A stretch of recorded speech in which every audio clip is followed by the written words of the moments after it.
Hello, viewers. This is Steve Brule from Studio Brule, and I'm here live with Janice Fiamengo. And I should point out that once again, I have my patriarchal scotch and my emergency patriarchal cigar. And of course, which is a bit controversial since I implied that feminists' heads would explode if they saw me light this up. I think that was last week. Only metaphorically, of course. And there's Janice's voice, so I'll put you on the screen one second. Metaphorically, yes. Yeah, of course. We don't want any real heads to explode. No, we're not going down that road. And you notice I have my Caribbean patriarchal hat on today. This is the first time I've brought this to the show. Quite something. Yeah, a little more lighthearted flair to it. Yeah, more tropical. More tropical, yeah. So welcome, Janice, back again. And tell me, how did you get invited, or why were you involved in, I guess it was regarding men that you got contacted by Piers Morgan, or how did he find out about you related to that conference? It started, I tweeted a very snooty, condescending article about the Make Women Great Again convention.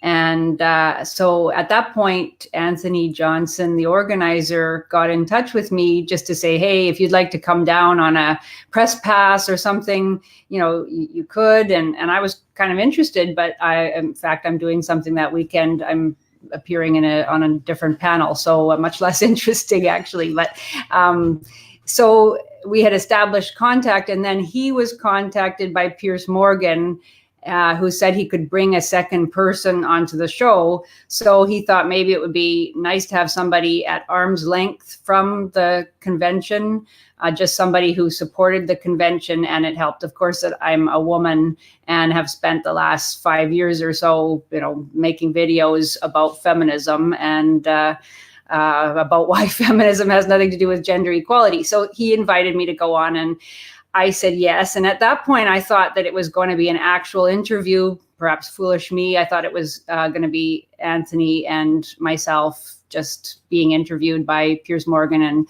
Susanna Reid.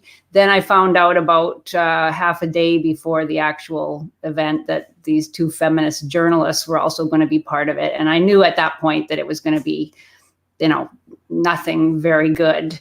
And so I knew that I wouldn't have a chance really to make any kind of actual argument or really to engage in any sort of sustained discussion. So I thought, well, if I could at least make a couple of points about the hypocrisy of feminist rage about a conference with the tongue-in-cheek title, Make Women Great Again.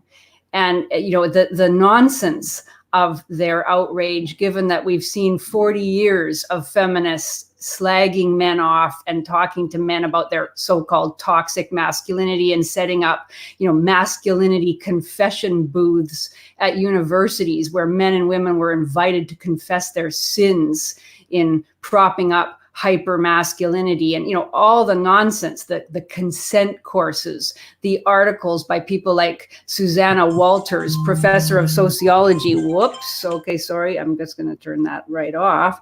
All of the man-hating articles and programs and workshops and everything else that has been going on for the last 40 years. And yet this, a benign, delightful, and loving, tribute to female greatness, is somehow seen as, a threat to women. So I thought maybe I could make those points, but I didn't really get a chance to. No, I saw the entire video, I have to admit. There's a longer version, folks, and I'm going to post that in the comment. I noticed in the comments, because I noticed that some people said they only saw the 8-minute version. I do have a link to the full version here that I'll post in the comments in a minute. But we're first going to focus on some clips to give people a sense, and so we can talk about a few specific parts of this this video. So I do have it queued up here, and this is the first time I'm trying to do this. Now, if someone could quickly write in the comments whether you hear the sound coming through this, because I'm going to be playing this video through StreamYard, and my understanding is that the sound should come through the way it is right now. So let's run that first clip. Whoops, where did I miss? Oh, I have to click it over here, sorry. Very good morning to you, Anthony Dream Johnson. Can I just ask, what war is this that we're all fighting? It's the war on feminism is the war I'm fighting. The feminists are fighting a war on family, motherhood, fatherhood, and family. And that needs to end immediately or as soon as possible. Is anybody hearing this? Let me ask you, what are the key things? And I've got some issues with the more radical end of the feminism world, although I personally identify as a feminist in the sense of what it should mean, which is equality. Are you a feminist? Sorry, that's me screwing things up here. Or are you against equality? Are you asking me if I'm a feminist? Yes. I'm absolutely not a feminist in any sense of the term. 0% feminist. Yeah, however, I absolutely support equality before the law for men and women, for everyone. But that is actually at the heart of feminism. Feminism has been hijacked by many groups. Fake news. Feminism. No, Anthony. Oh, he's not a fan of yours anymore. Sorry, Piers, lost him. Feminism, at its heart, the literal translation of what the feminist movement originally began as, was a fight for equality. What's happened is that was a long time ago.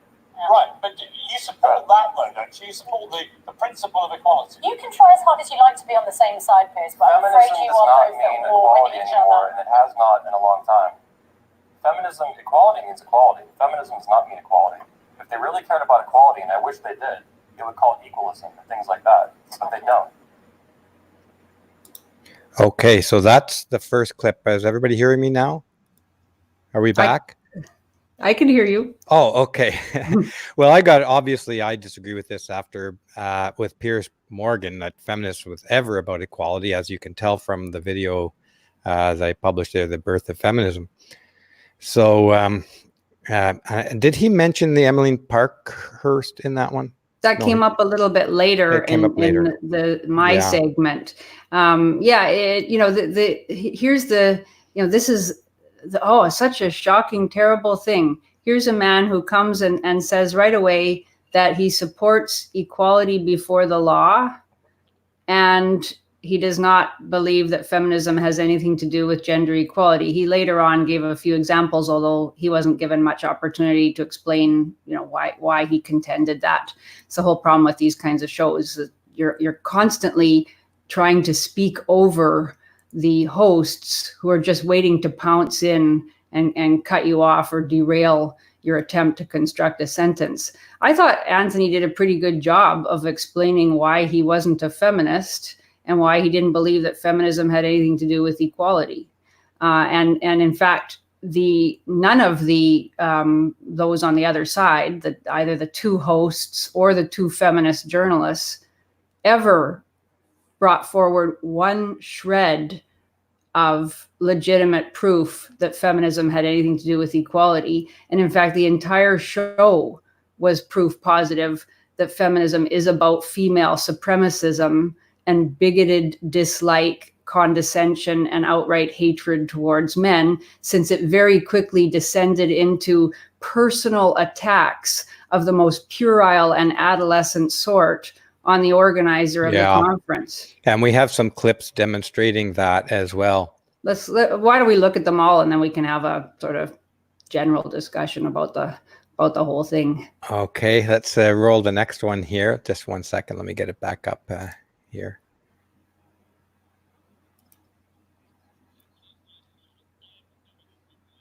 Can't hear that.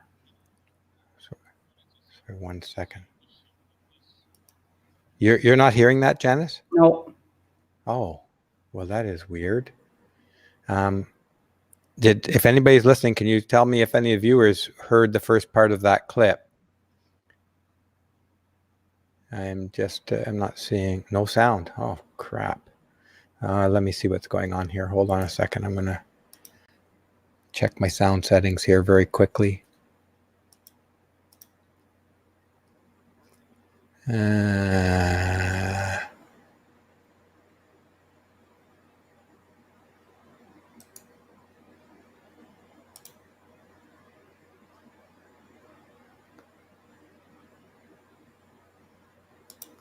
Okay, 1 second. Let me try that again. Are you hearing that now, Janice? Fine. Okay, hold on a second. Let me run that to the beginning of that clip. I think it's, what the heck here? No, that's the old one. Sorry for the... And now I don't know where we left off. Let me try it here. See what this is. They would call it equalism and things like Yeah, that. that's near. No. Okay, so here's the second clip. But at my heart, I am a feminist who believes absolutely in all forms of gender equality. So what is your issue with this this premise that feminism is a good thing? My issue with the premise that feminism is a good thing? Well, I, like Anthony, would take issue with the idea that feminism has anything to do with gender equality. If you look back to the roots of feminism, you can see that from the very beginning, feminists argued on the basis of female moral superiority, and that has been very much the case, especially for the last 50 years. That's not true. No, hang on, that's not true. Yeah, well, Actually, I'll give you some examples. Well, let me say what I say is not true.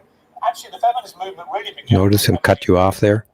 fought for the right of equality of a vote in this country. That's really where it started. So when you say that it started from a position of superiority, Emmeline Pankhurst wasn't fighting to be superior to men. She was fighting not to be inferior. She was fighting the complete opposite. She didn't want to be inferior to men. She wanted women to have the same right to vote. That's how it began. How long did men have the vote? How many years was it between all men having the right to vote and women having the right to vote? What's that got to do? Britain, answer me that. What's that got to do with it? It has everything to do with it because, in fact, we have a false notion. That men had the right to vote for many years before women had the right to vote. And in fact, that's not the case. Many of the men who fought in the First World War did not have the right to vote. And so right there is an example of how feminism has lied to us about its origins and its aims because it's taught us a false history of the past. Many of us have the idea that men had the right to vote for decades. There were many men, young men, men without property, because it was based on property owning. That's right, but I'm not sure qualifications. Okay, yes, but why is that part of your argument? I think Anthony's trying to talk over you, rather ironically. Oh yeah. Notice that. Young men, men without Whoops. Because it was based on property owning. That's I didn't get stopped there. You hearing me? Yeah. Mm-hmm. You noticed how the two of them both rudely talked right through your what you were trying to say, interrupting you at every turn. And then as soon as Anthony's low voice came on there to add something, they just jumped on him. The ignorant hypocrisy of these two feminist assholes. I can't say how little I thought of, I can't explain just how dim my view of is Piers Morgan after I saw his interview with you here. Calling him a feminist was bad enough. And then going on with this hypocritical criticizing Anthony when he was 100 times worse than Anthony was. I know it is. It's kind of crazy, isn't it? I mean, I was having, so I didn't do a good job anyway. But I mean, I could have said that. I was kicking myself afterwards. I could have said it so much more concisely. I kept repeating myself and starting over again. It partly because it's so strange to be in that studio. I can't actually see them at all in the studio. I'm in a dark studio with a very bright light shining in my eyes, and I'm staring at a blank screen, and I've got this little earpiece in my ear, and I'm hearing everything is delayed by about 4 or 5 seconds. And so I'm hearing, pretty clear. Yeah. Yeah. It's awful. It's really difficult. Oh, I felt really upset with myself afterwards. I could have simply said, if the first wave feminists had been concerned about equality, why didn't they campaign for the right to vote for the millions of men who couldn't vote while they were conducting their campaign?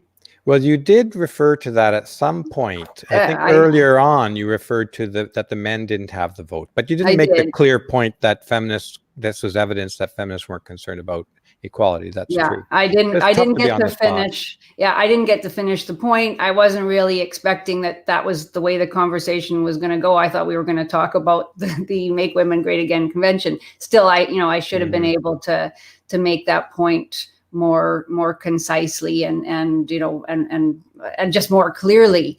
I should have avoided it altogether and simply said that and I think that's partly why Anthony was coming in there at the end to say, that was a long time ago. Let's talk about what feminism means now instead of arguing about history. And I think maybe it would have been more useful if I'd said feminism doesn't have anything to do with gender equality now, and had given just a few examples. I could have talked about the professor of sociology, Susanna Walters, and her article, Why Can't We Hate Men? And I could have briefly mentioned Egyptian American feminist Mona El-Tahawi, speaking on panels about forming vigilante groups to hunt down and kill so-called abusive men. I could have given a few contemporary examples, and that would have made the point a lot better than my attempt at a little history lesson there, which I didn't even get to finish. But I was just flabbergasted to have Piers Morgan, who obviously knows really very little about the 19th century and early 20th century suffragette movement, lecturing me about it and how that proved that feminism's origins were, had to do with equality. It's just so frustrating to deal with that combination of ignorance and arrogance. I agree. And that's why, in my mind, I think it is good to call him on that point, that we should call him on this historical point, including Anthony's trying to give feminism a pass as having some kind of glorious equalistic past. They don't have that past. The woman that he quoted, wasn't she one of the terrorists planting bombs? And, yeah. and I don't know if like she actually planted bombs, but certainly Emmeline Pankhurst was a radical suffragette who counseled her followers to commit property crimes. I think they did. She did. She was involved in the bombings. Certainly, there were bombings. I don't know about her personal involvement, but that was a radical movement that probably did absolutely nothing for women's suffrage. The First World War was likely what clinched women's suffrage, because the elite rulers of Britain realized that there was no way they couldn't extend the franchise to all those men who came back maimed and suffering from shell shock from fighting in the First World War, and decided to extend it to women as well. It probably had very little to do with the Pankhursts of the movement, and certainly the Pankhursts were not the least bit interested in social equality, not at all. But I did want to emphasize this. My main point here is that I don't think we should let them get away with implying that there was a time when feminism was a humanistic search for equality for women. Well, it never was. Well, and I certainly wouldn't blame Anthony for saying, it hasn't been for a long time, because most people don't have the time or interest to do that kind of historical research. I mean, he's interested in the present. I don't blame anybody for not knowing that aspect of history. There are all sorts of things that I don't know too. But I don't mean to say to blame it. I mean to say to punch home that point that there was never a time. Feminism was never this movement that they're claiming is about equality. And that's how Piers Morgan introduced the entire show, as if feminism is a movement for equality. Yeah. Well, and I wonder about that. Yeah. And then maybe that's just a strategy of his, maybe that gives him purchase. I'm not feeling so generous towards them right now, to be honest. I felt rage actually during that. And it was a good feeling, I have to say, because normally I just feel blind terror. But I felt Breitbartian rage to be lectured by Piers Morgan about the suffragettes. But I do wonder if maybe he figures that the only way he can get away with contesting what he sees as the radical and uncharacteristically man-hating elements of modern feminism, the only way you can get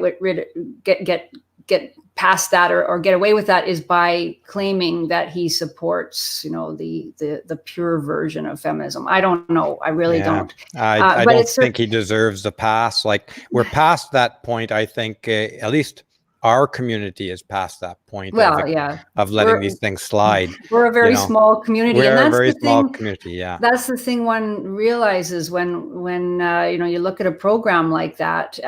Just today on Twitter, some people were saying that, feminism has always been and continues to be a marginal movement, that it's a minority of radicals who happen to have taken over academia, Hollywood, the media, journalism, that sort of thing.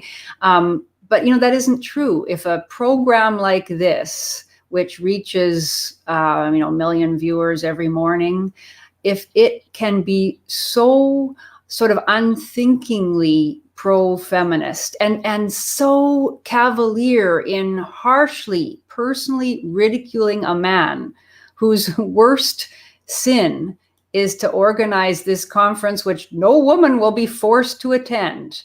No woman will have to go and listen to self-help gurus and fitness gurus and various YouTube celebrities talk about self-improvement or making themselves more attractive or losing weight or getting in shape or, how to, meet the perfect man. It's a very traditionalist kind of gathering.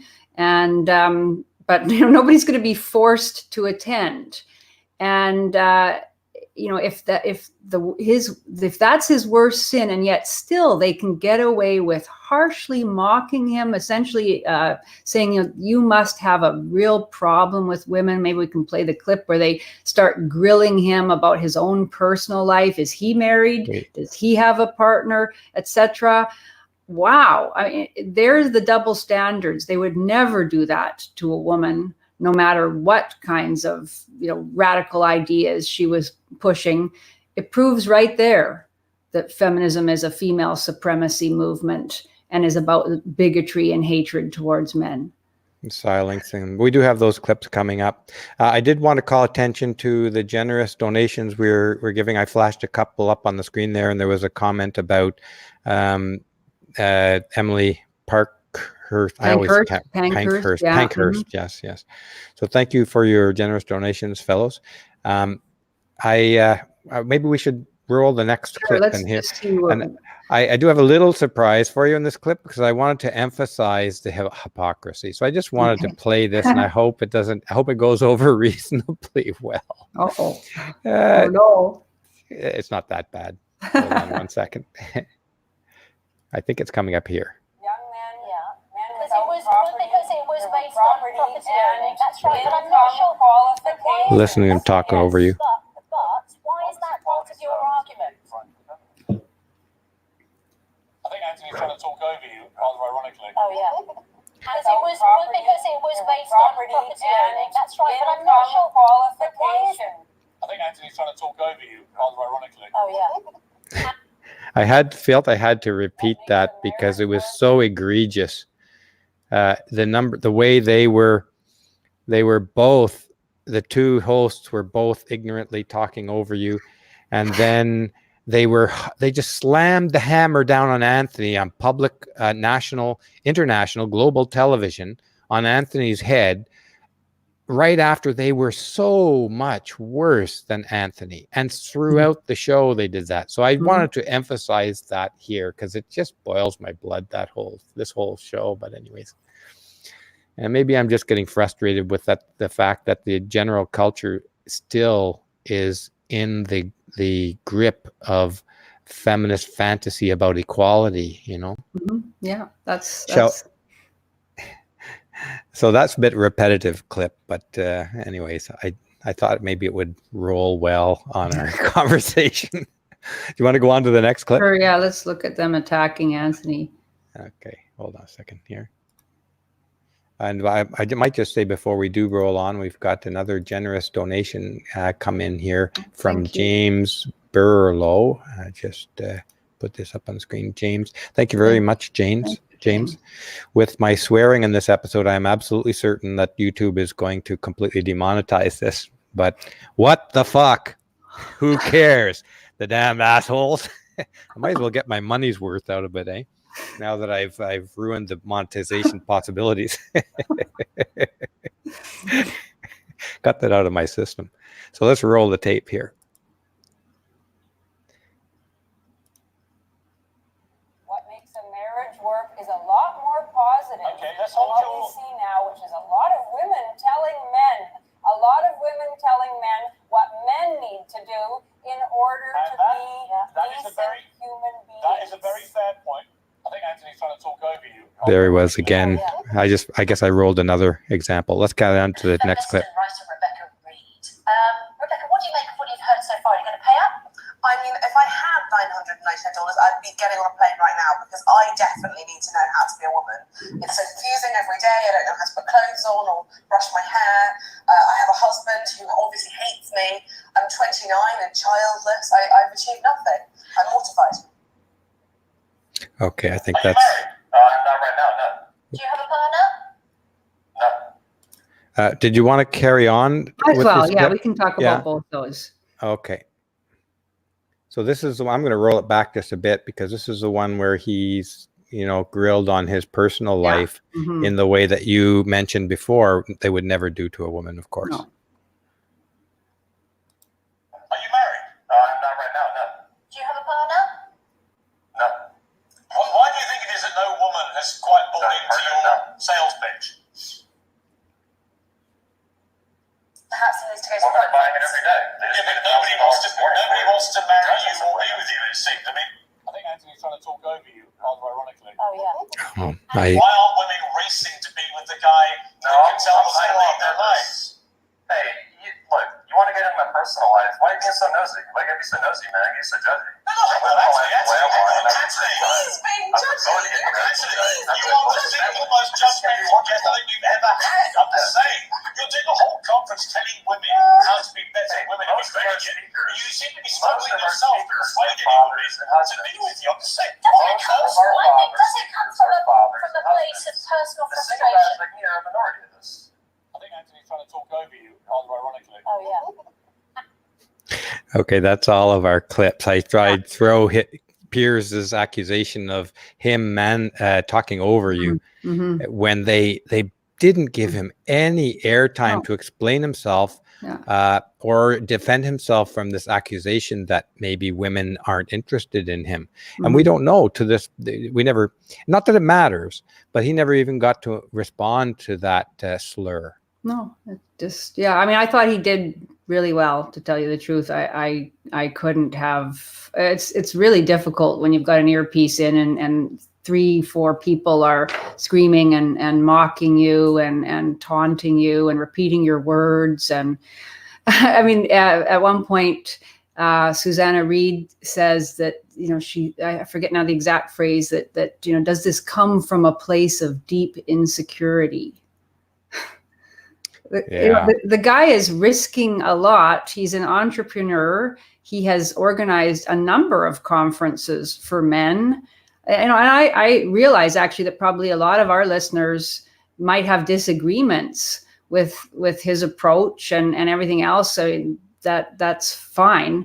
But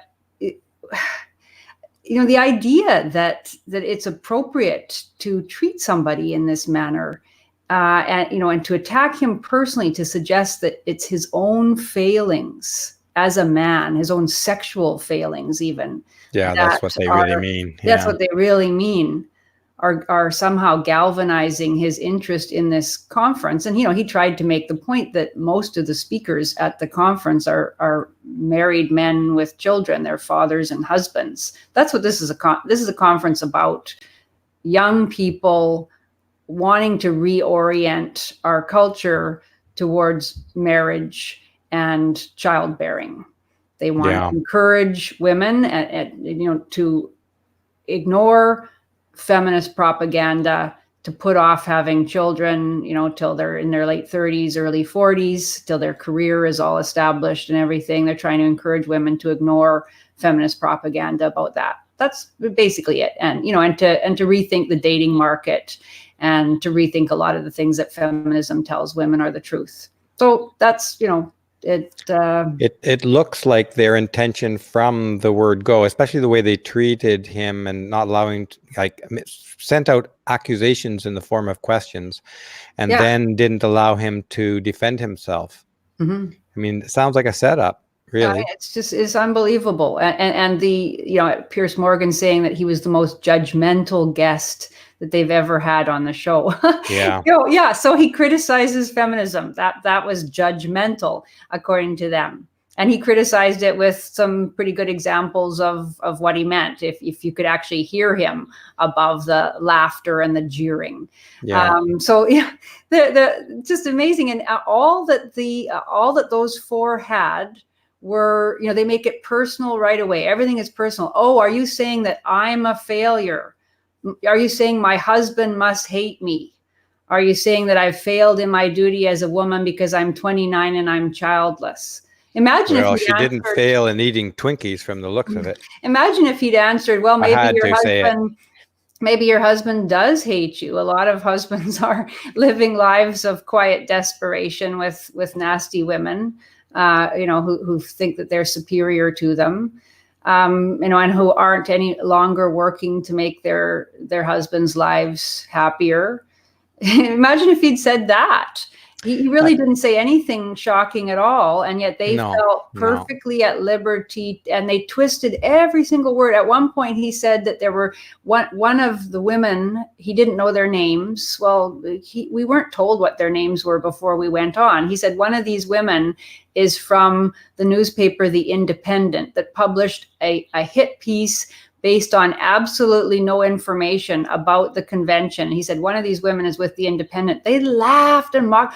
One of these women, we do have names, we didn't know their names. Yeah. It's like every single thing that he said was the subject of ridicule. I found it astounding. Maybe this is how British humor works. Maybe it's partly that I don't know, British popular culture and this kind of razzing. Obviously, to be good as a guest on a show like this, you have to be very good at, witty one-liners, and you have to be able to make a lot of punchy kinds of statements. You can't expect that you're going to be given space to explain yourself with any, in any depth at all. Yeah, it's not a venue for depth, for sure.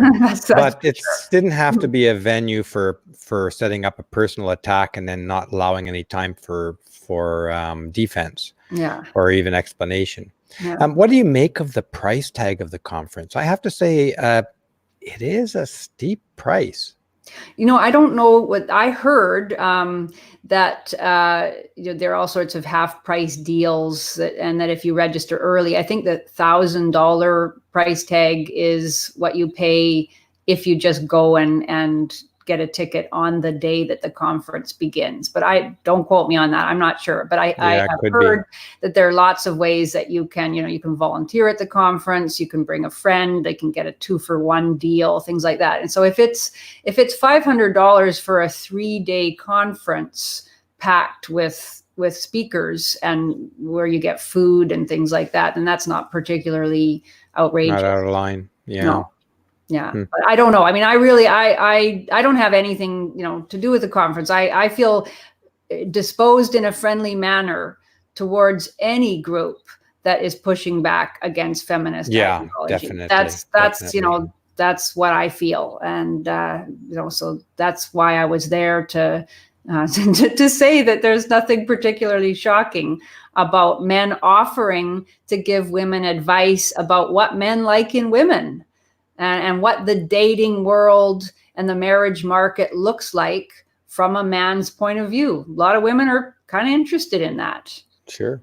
I just want to call attention again. We're getting some great donations in. Thank you, folks, very much. Very generous donation. We had 3 I flashed up at the $20 range, and we got another one coming in from Smoke Ghost, $5 donation, and he makes the comment: the same patriarchy, the same system that oppresses women while absolving them of any shame or personal responsibility. Yes. Yeah. That's a great way to be oppressed. Sure is. Yeah. Yeah. Yeah. I mean, it's dismaying, to think the level of the lies and the sort of general acceptance of them out there, even though we have the proof right before our eyes every day to the contrary. I don't. Just today, I was my husband was getting a knee brace, and he was having it fitted, and we were sitting in the waiting room, and there's a TV channel that I'd never heard of called NASA TV, and it's about space exploration, and they interview astronauts and all sorts of interesting things. And they had an astronaut that they were interviewing. They were doing this rapid fire questions. What's your favorite color? What's your favorite food? What do you have in your fridge all the time? And they were just going bang, bang, bang. And he was answering them all really fast. It was pretty impressive, actually. But it was really interesting to me that 3 of the questions he got asked pretty much all in a row. What's your biggest achievement? He said it was being a parent. Who's the person who most consistently makes you laugh? My wife. And what's your greatest goal for your life? He said to be a great husband and father. And I don't know what to say to that in the sense that, it sounds like a great guy. I mean, this is a super achieving guy, super, super smart, incredibly brave, incredibly hardworking, incredibly capable. Maybe he does feel that his greatest achievement is having been a parent, and, maybe his greatest goal in life is to be a wonderful husband and father. And I don't blame him for that.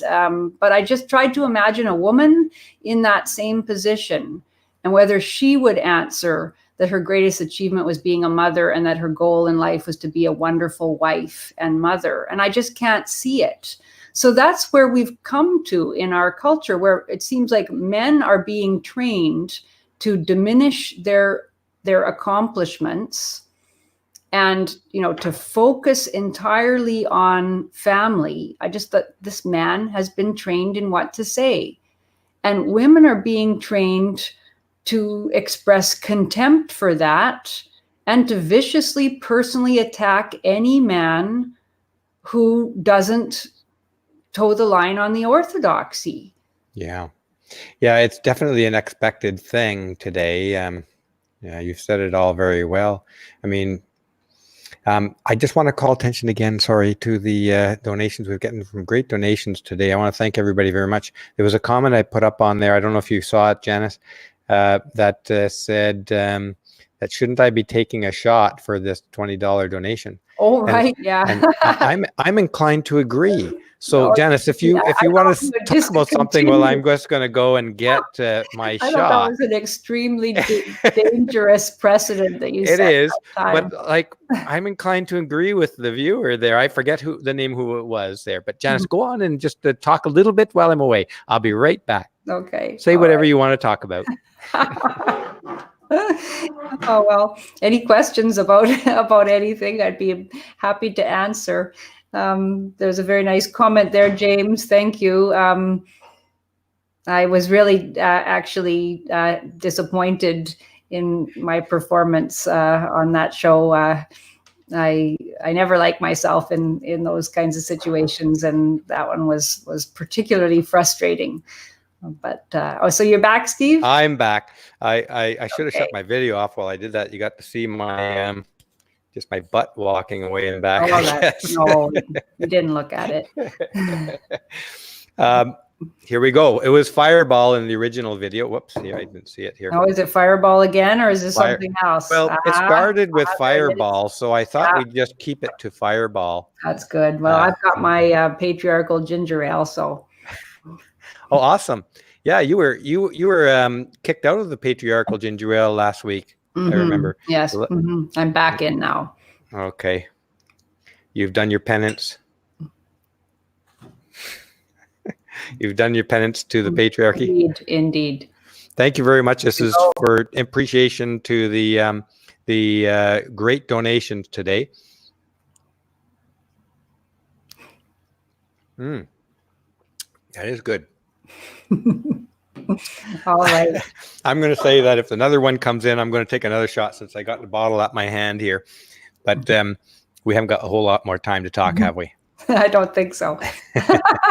Especially not if it's going to go in that direction. Sounds dangerous. Yeah, it can get dangerous. Fortunately, there's a time limit. Yeah.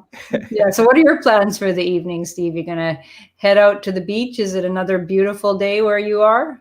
It is. It was a beautiful day today, and but it's also a bit of a sad day today. We had a friend of ours commit suicide this week, so I'm going to go down there, and I imagine there's a group, going over the issues and talking about it. So, I'm so sorry to hear that. Yeah, it was weird. It was a bit of a surprising one. Oh, gee, wow. And it was marital problems was a big part of it. Oh, wow. There's we don't know for sure, but I mean, I know he's been depressed for a long time and struggling with a lot of the same issues, access to children and going through the court system and all the rest of that stuff. Oh, so, we just found out this morning. That's really sad. Yeah, and it may be worth another a live stream on this topic, because I think it's not discussed enough. I think that marital problems, especially divorce for men, and Warren Farrell talks about this. Yeah. This is a major influence on depression that leads to suicide. Suicide, yeah. So. Yeah, it's a topic I think that warrants a lot of attention. I don't know whether I don't feel qualified to speak in any kind of professional way on it. Capacity. But wow.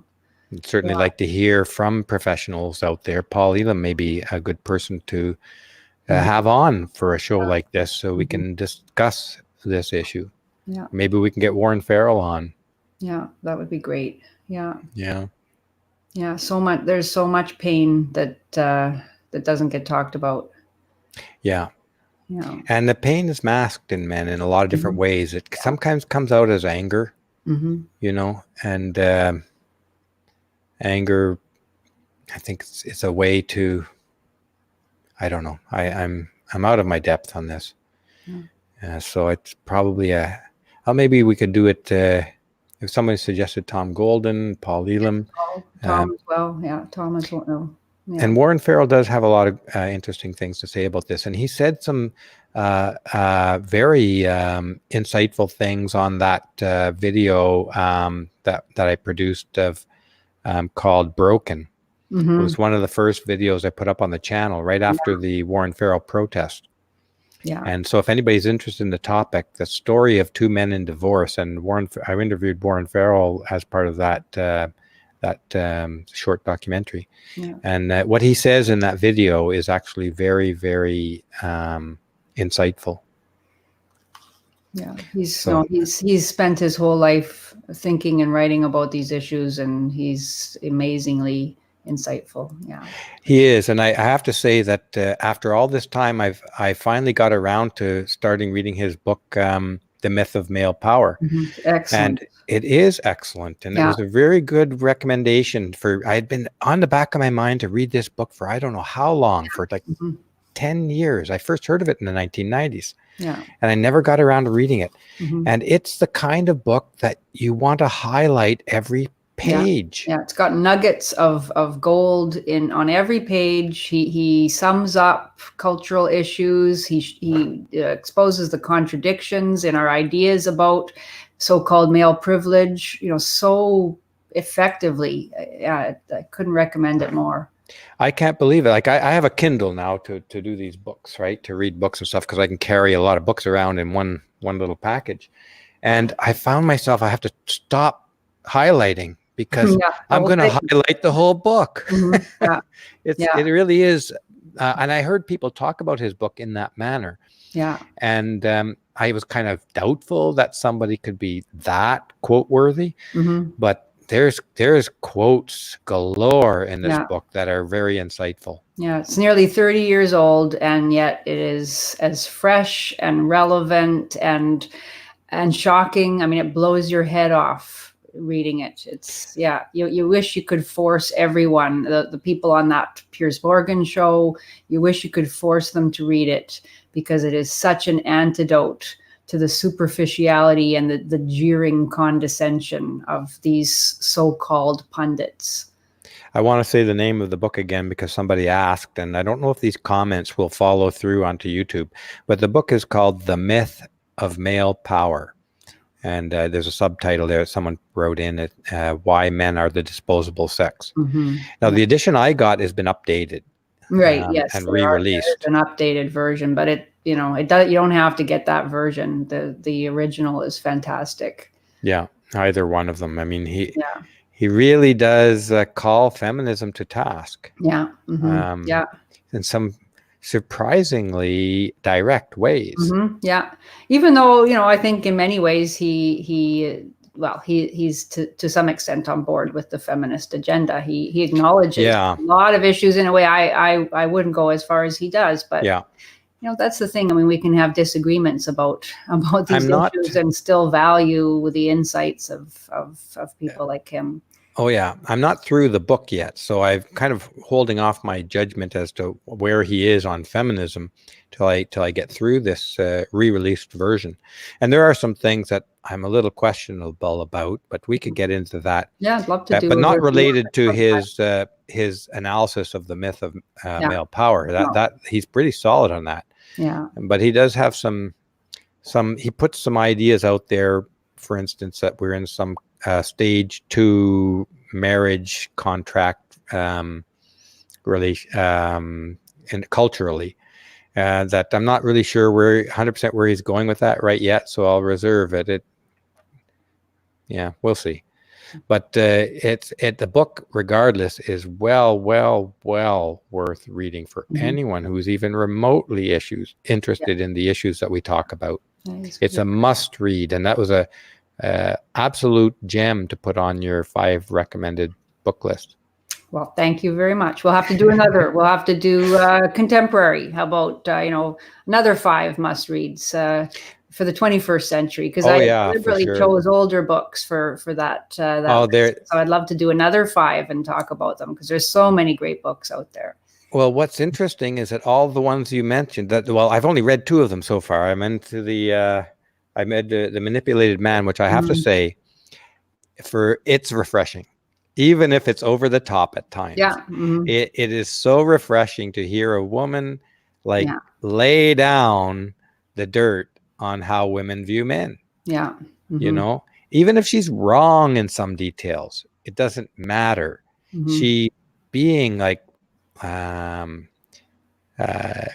riskily honest, if I can say. Yeah, absolutely. Yeah, and that was published in 1970. Amazing. 1970. Yeah. And of course, I have the re-released version that's been updated as well. I bought these things only a couple of weeks ago, so all my versions have been updated. Yeah. Yeah, you can certainly see why she got death threats for that one. Oh yes. Oh yes. Yeah. You guys really have to read these books. They are must reads. And I can say that their influence will be showing in at least videos that I put out. Look forward to this one. This is a new one of yours. Yeah, there'll be a new one coming out soon. I'd hope to get out faster than I thought, but it'll be out within the week at the very most. Within the week. Look forward to it. Yeah. Thanks. Well, on that note. Yes, let's wrap it up. Yeah. And thank you, folks, for joining us. Stay strong. Hope you have a good week. We'll talk to you soon. Yes. And there's an interesting topic I think we may be talking about very shortly, right, Janice, on the decision of Goldman Sachs. Do you want to let that out of the bag? Yeah, well, I tweeted about this today as astounding decision on the part of Goldman Sachs, major investment bank, to prevent any company from being publicly traded if it has all white men on its board, on its corporate board. Not quite that way, but they will not go forward with initial public offerings, which is new companies coming onto the stock market. Yeah. They won't back them. California, it's a California state law as well that every corporate board can't be all white men. It has to have at least one woman or minority, or it's fined $100,000.